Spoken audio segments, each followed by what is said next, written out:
What's going on, y'all? Welcome back to another episode. I'm Swiper Cam. Welcome back to the channel. I hope you are having a fantastic week. I know I am celebrating my birthday all week. Woo! As you can see, your boy's relaxed. Your boy's feeling good. I'm taking off time from work. I'm allowing myself to be able to focus on this content, to put stuff together. And I'm really excited for the conversation we're about to have tonight, because we have been talking about the Western and Eastern Conference.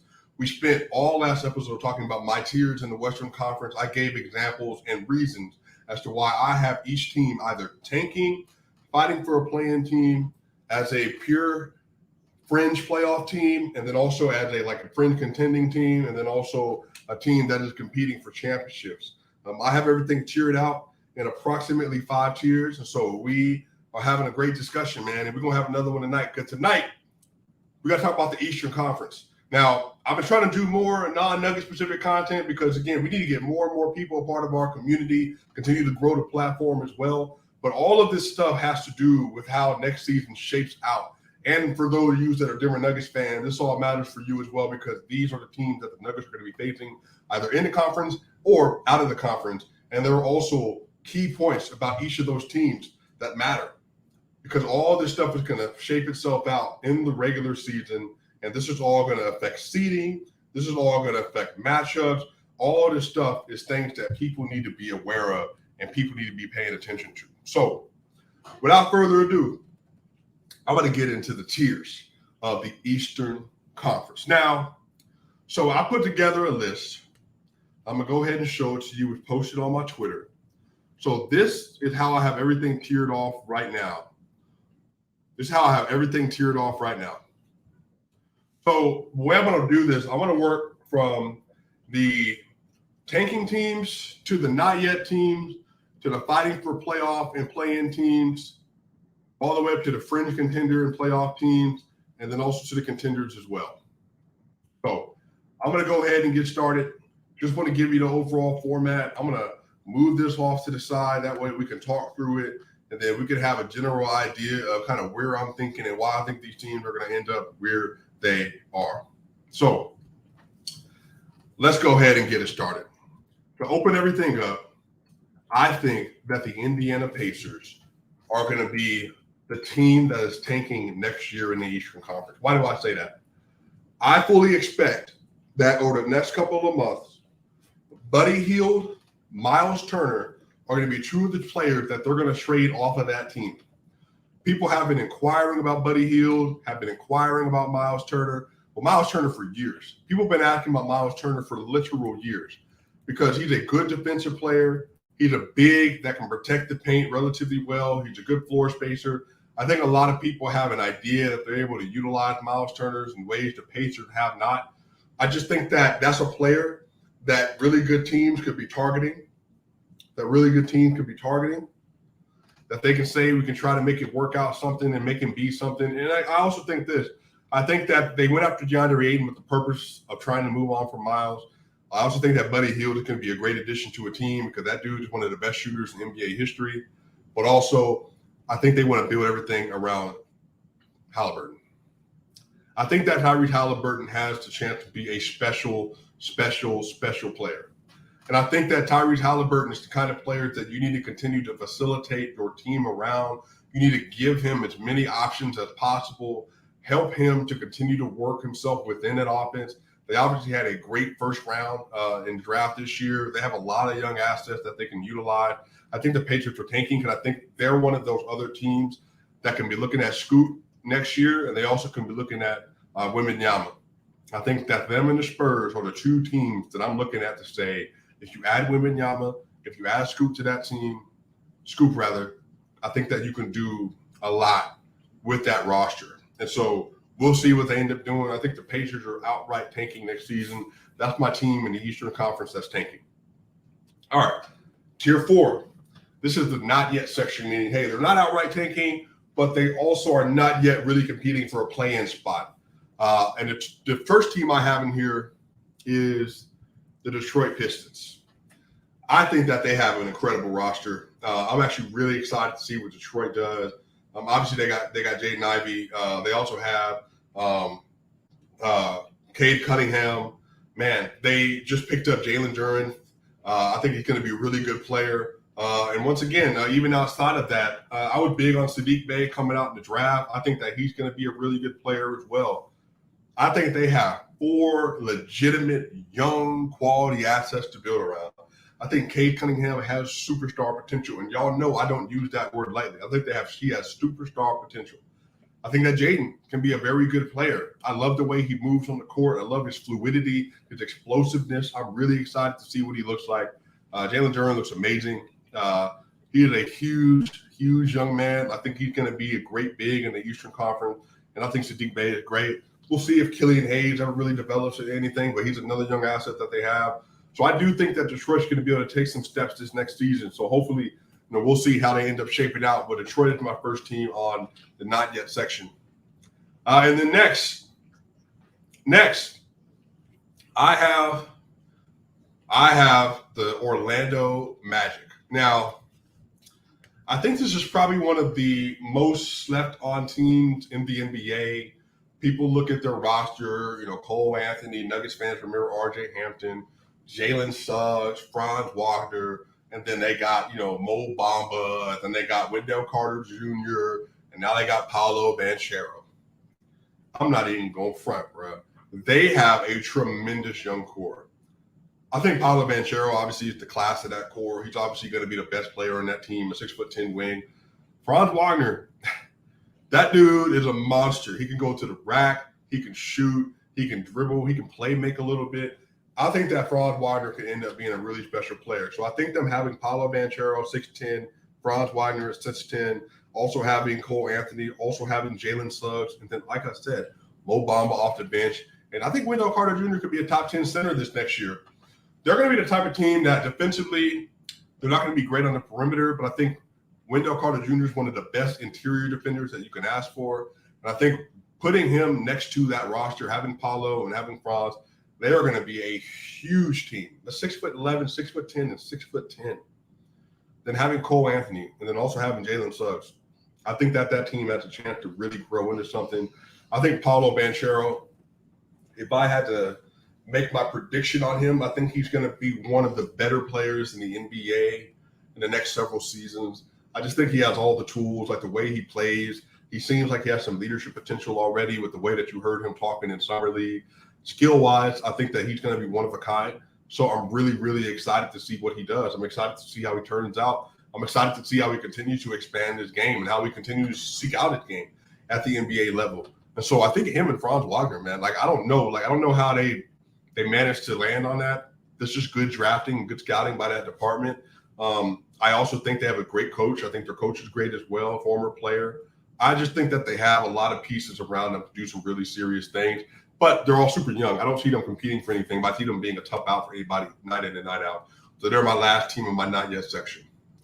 The next section is the fighting for playoff and play-in spots. So these are the teams. There's 4 teams in this tier. And each of these 4 teams offers different things. Each of these 4 teams offers different things. And these teams are going to be really, really, really difficult to beat day in and day out. Really difficult to beat. The first team I have is the Washington Wizards. I think the Wizards are that team with Rui, obviously Bradley Beal, Will Barton, Monte Morris. I think that they have enough players on their roster, enough veterans, enough depth, Kristaps Porzingis, that they're going to be difficult to just go out and beat on a nightly basis. But I also don't think their talent is good enough to make a real serious push for anything. I think that, again, I think they can go on some runs. They started off the year the number 1 team in the Eastern Conference last year. I think they can do something similar to that, just start off hot or have a hot streak. I just don't think they have the overall talent to get it done. They don't have the defense to get it done either. I'm not sold. I'm just not sold. They have Daniel Gafford and stuff as well. Thomas Bryant is now with the LA Lakers.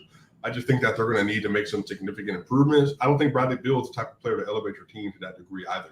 But again, Monte, Bradley Beal, Avita, I think that's how you say his name, Avita. And then also, like I said, with Rui, hopefully he continues to develop. Kristaps Porzingis and Gafford, Barton. I think they're going to make some teams really, really work. but I don't think they're going to be an elite team by any stretch. So they're the last team that's in that fighting for playing and playoff spot. The next team is the Charlotte Hornets. Now, obviously, I don't think Miles Bridges is going to touch the basketball court this year. Nor do I think he should.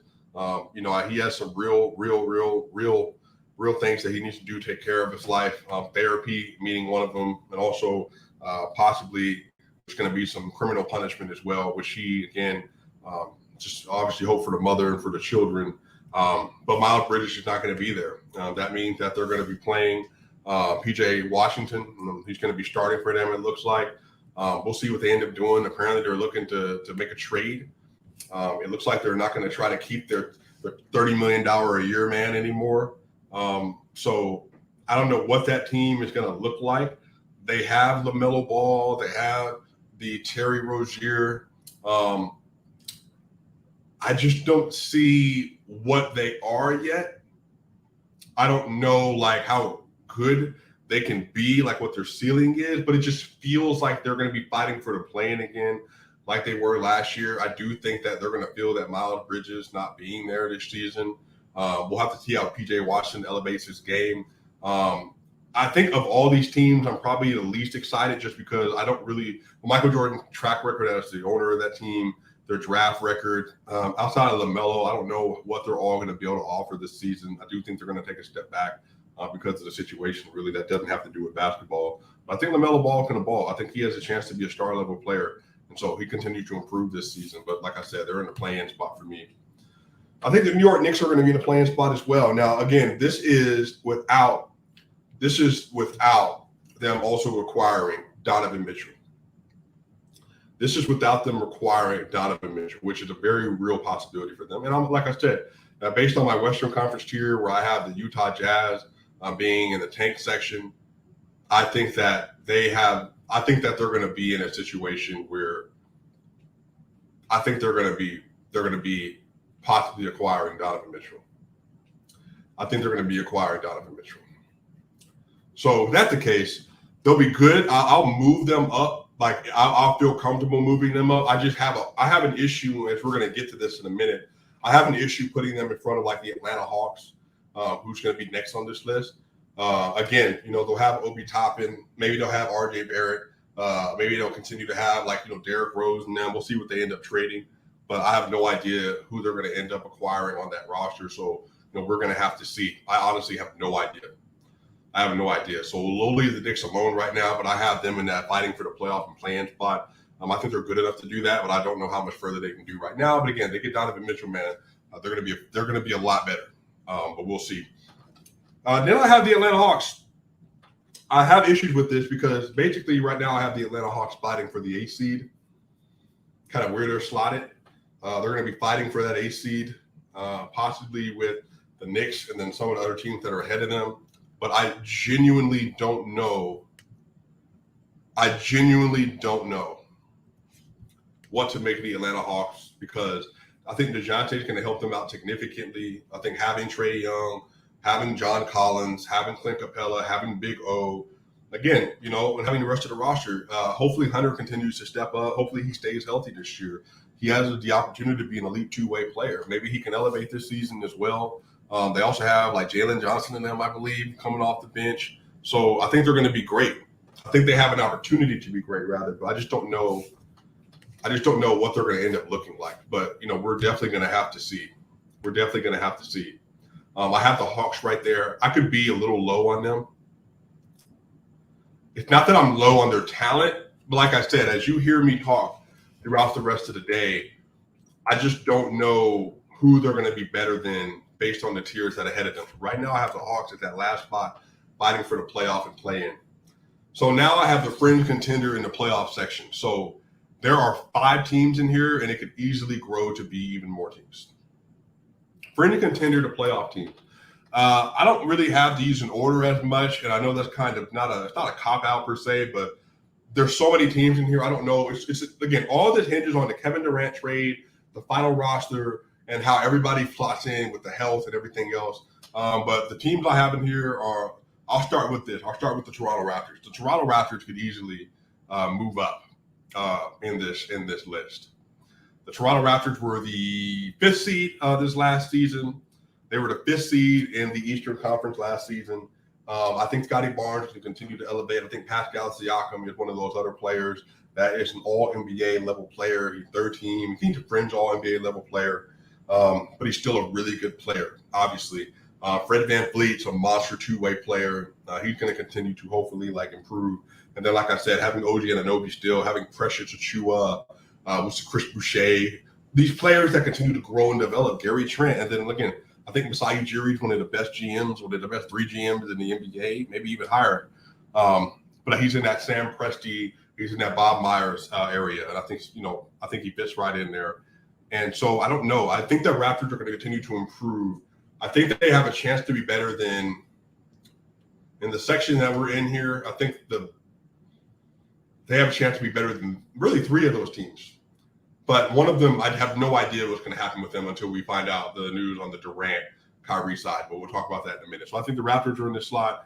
I think they have an easy chance to elevate. I think that they could also be a higher position. Again, a lot of this stuff with this section depends on the trade. I do think the Raptors are a very good, very talented, very skilled team. Defensively, they're going to work. They're going to make you first. They're going to force turnovers. They're going to be hunting offensive rebounds. I think this is going to be a high variance team defensively. But, I think they're a really, really good team. So we'll see what they end up doing. Up next, I have the Chicago Bulls. So this is going to be Lonzo Ball, Alex Caruso, DeMar DeRozan, Patrick Williams, Zach LaVine, and again, Vooch. They're going to have Ayo coming off the bench. They have Kobe White still as well. I mean, they got some pieces, man. They didn't beat elite competition at all last year. So I'm really not sure if the Raptors – I think that the Raptors easily could be better than the Bulls because I just don't know how well the Bulls are going to respond to elite talent. But, yeah, I think that they can be a very good team, but we'll have to end up seeing. I think that the Bulls just – they have, again, DeMar DeRozan, all-NBA talent, Zach LaVine, all-star level player, Lonzo Ball, one of the best two-way point guards in the NBA. Vooch is a very good center. He's a top 10 center. And then on top of that, Patrick Williams continues to develop, continues to grow. Alex Caruso, great defender, can be a decent playmaker and such as well. Ayo, they have a lot. We just have to see how they put it together. We have to see if they can actually overcome some of these elite teams, but we'll find out. Up next is the Cavs. I think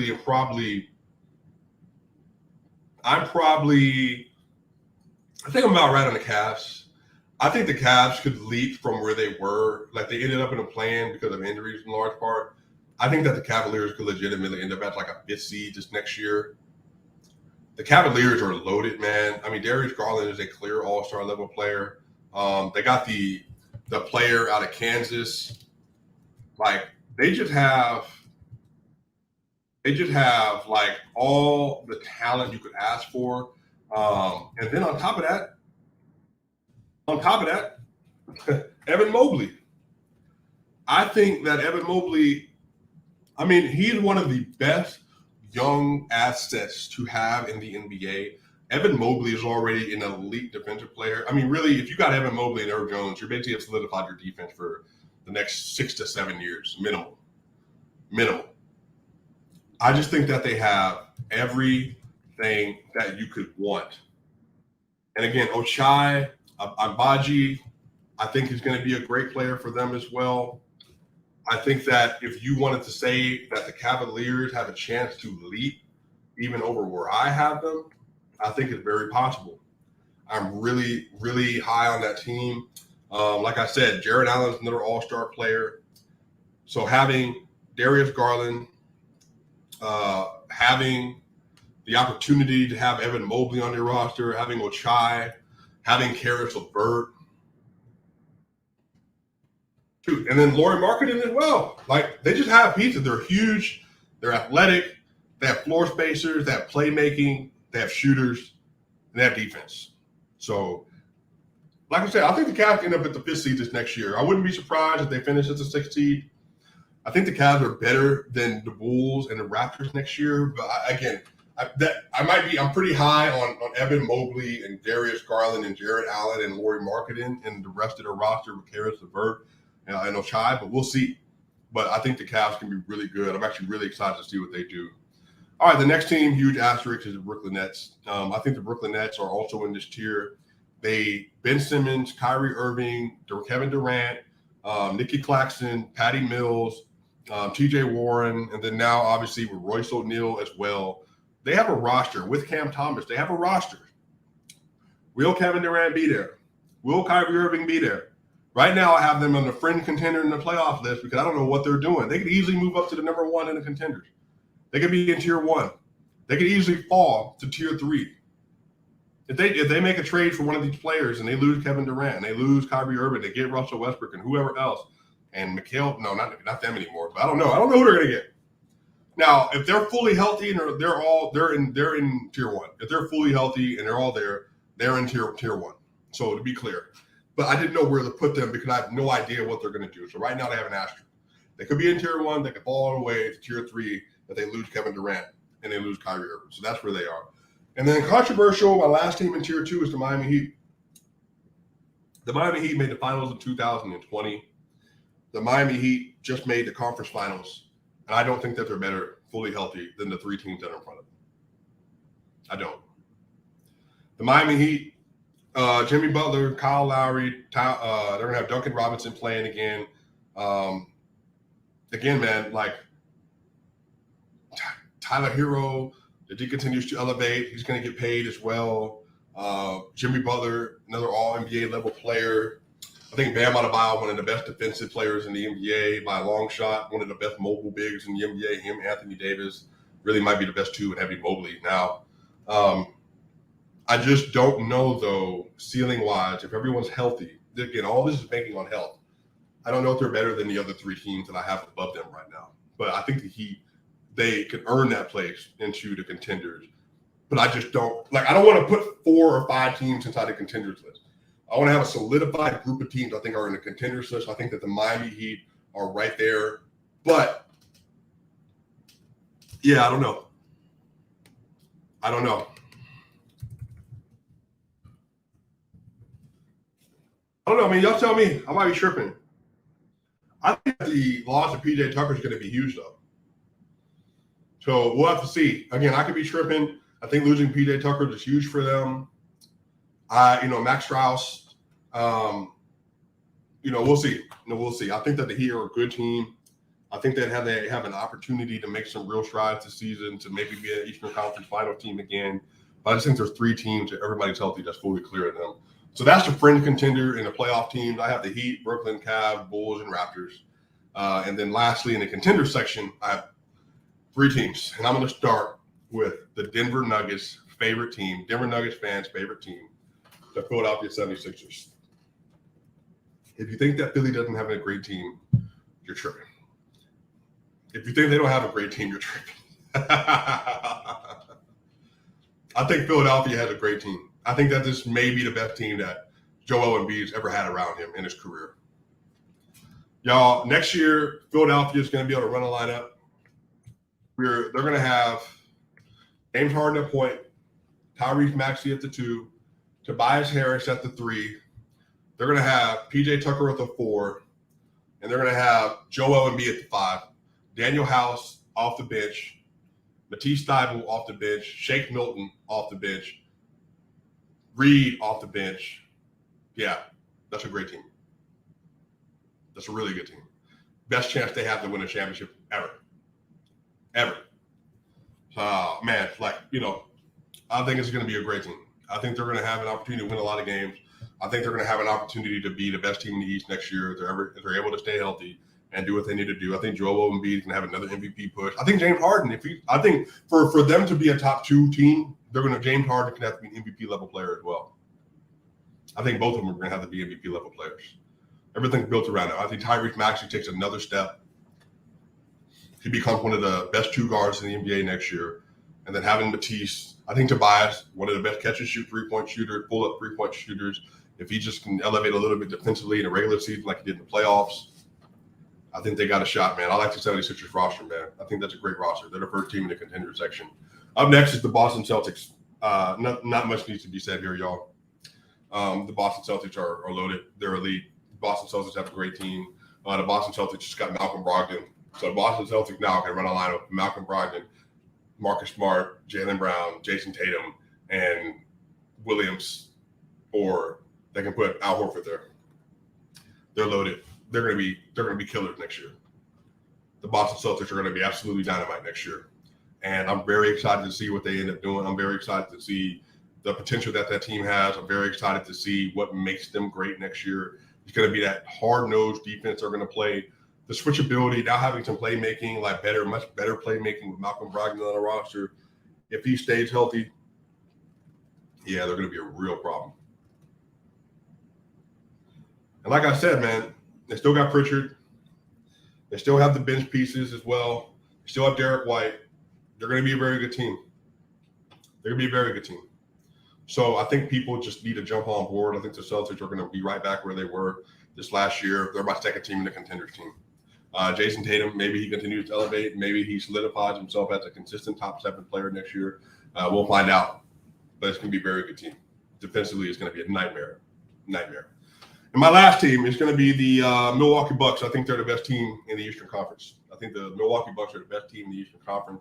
I think they have the best player in the Eastern Conference. I think they're one of the 1 or 2 best players in the NBA. He's number 1 or he's number 2. Giannis Antetokounmpo is that dude.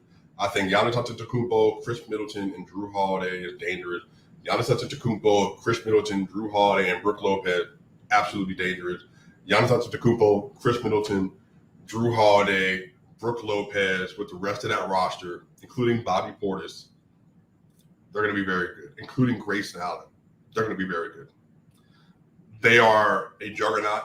Let me not reuse that word. They're a great team with elite offensive potential, with elite defensive potential. If Brook Lopez is healthy, that's a top 7 defense. They have the best all-around player maybe in the NBA, defensively and offensively, in Giannis Antetokounmpo. Drew Holiday is my favorite guard defender in the NBA, and Chris Middleton, if he's healthy, is an all-star level player who elevates in the playoffs as well. I think it's the Bucks. I think the Bucks are the best team in the East. So to recap, in the tier one team, the contenders are the Bucks, the Celtics, and the 76ers. Again, that's Grayson Allen, Drew Holiday, Giannis Antetokounmpo, and then also Brook Lopez and Chris Middleton.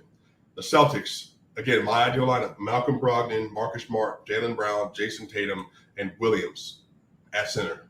That's the number 2 team in the contender. My 3rd team in the contenders list, Philadelphia 76ers. It's going to be James Harden. It's going to be Tyrese Maxey. It's going to be Tobias Harris. It's going to be PJ Tucker. It's going to be Joel Embiid. That's an elite starting 5. And then tier 2 fringe contender is going to be the Miami Heat, surrounded by Jimmy Butler, surrounded by Bam Adebayo and Tyler Hero, and again with Kyle Lowry as well, and then Max Strus, wherever they end up, if he ends up starting again or whatever they end up doing. We'll see what they end up doing. Duncan Robinson and stuff as well. Brooklyn, we'll find out. The second team in the fringe contender playoff section, have no idea what they're going to do. The 3rd team in this tier, the Cavs, Darius Garland, Karis LeVert, Lauri Markkanen, Evan Mobley, Jarrett Allen. And then the Chicago Bulls are the next team in this tier. Again, Lonzo Ball, Zach LaVine, DeMar DeRozan, Patrick Williams, and Vooch. That's a very good roster. We'll see if they can elevate. And then my 5th team in the fringe contender and playoffs team area is going to be the Toronto Raptors with Fred VanVleet, Gary Trent, and then it's going to be OG Anunoby, Scotty Barnes, Pascal Siakam. Again, great team. Another team in the playoff section. Tier 3, fighting for the play-in playoffs. This is going to be the Atlanta Hawks with DeJounte Murray, Trae Young, Hunter, Clint Capella, and John Collins. I think they could be very good. I think they can also struggle. We'll see. Maybe they elevate. The New York Knicks, I think they're going to get Donovan Mitchell. We'll see how they end up shaping out their roster. We'll find out who they give away. We'll see how good that team ends up being. Right now, obviously, it's built around RJ Barrett. We'll see how they end up playing. The Hornets, all about LaMelo Ball. I don't know who they're going to have outside of LaMelo Ball. We'll end up seeing what they end up doing. But we'll see. We'll see. Maybe Hayward can elevate as well. Maybe he can play well again offensively. He can help out there. But with Terry Rozier, PJ Washington, we end up seeing what they do. And then last one in tier 3 is the Washington Wizards. It's going to be Bradley Beal. I think it's Abita, if I said his name correctly. It's going to be Monty Morris, Will Barton. It's going to be Rui. It's going to be Daniel Gafford. And then also going to be KP, Kristaps Porzingis. We'll see what they end up doing as well. And then 4, not yet section, is your Orlando Magic, all about Paolo Banchero, all about Franz Wagner, then Cole Anthony, and then Jalen Suggs, and then Wendell Carter Jr. and Mo Bamba. A lot of talent, young, they'll put it together. Detroit Pistons, man, Cade Cunningham, Ivy, Sadiq Bey, and also, like I said, with Isaiah Stewart and also Jalen Duren, they have a lot of talent, and they're going to put it together. They're going to be a nasty team to play against this year with a bunch of elite high flyers as well. And finally, my tanking team is the Indiana Pacers, building around Tyrese Halliburton. We'll see what they end up doing. But yeah, so that's what it is, y'all. That's my Eastern Conference tiers. Let me know what y'all think. This is how I have it listed out right now.